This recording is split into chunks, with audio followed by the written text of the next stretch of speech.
দেশলাই কাঠি, কবি সুকান্ত ভট্টাচার্য। আমি একটা ছোট্ট দেশলাইয়ের কাঠি, এত নগণ্য হয়তো চোখেও পড়ি না, তবু যেন মুখে আমার উসখুস করছে বারুদ, বুকে আমার জ্বলে উঠবার দুরন্ত উচ্ছ্বাস। আমি একটা দেশলাইয়ের কাঠি। মনে আছে সেদিন হুলস্থুল বেঁধেছিল, ঘরের কোণে জ্বলে উঠেছিল আগুন, আমাকে অবজ্ঞা ভরে না নিভিয়ে ছুঁড়ে ফেলায়।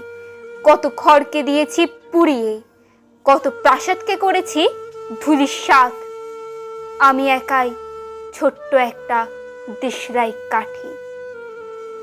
এমনি বহু নগর বহু রাজ্যকে দিতে পারি ছাড়খাড় করে, তবুও অবজ্ঞা করবে আমাদের। মনে নেই এই সেদিন আমরা সবাই জ্বলে উঠেছিলাম একই বাক্সে, চমকে উঠেছিলে। আমরা শুনেছিলাম তোমাদের বিবর্ণ মুখের আর্তনাদ। আমাদের কি অসীম শক্তি, তা তো তোমরা অনুভব করেছো বারংবার, তবু কেন বোঝো না?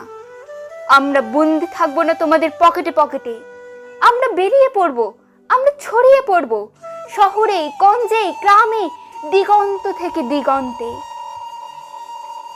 আমরা বারবার জ্বলি নিতান্ত অবহেলায়, তা তো তোমরা জানোই, কিন্তু তোমরা তো জানো না কবে আমরা জ্বলে উঠবো সবাই শেষবারের মতো।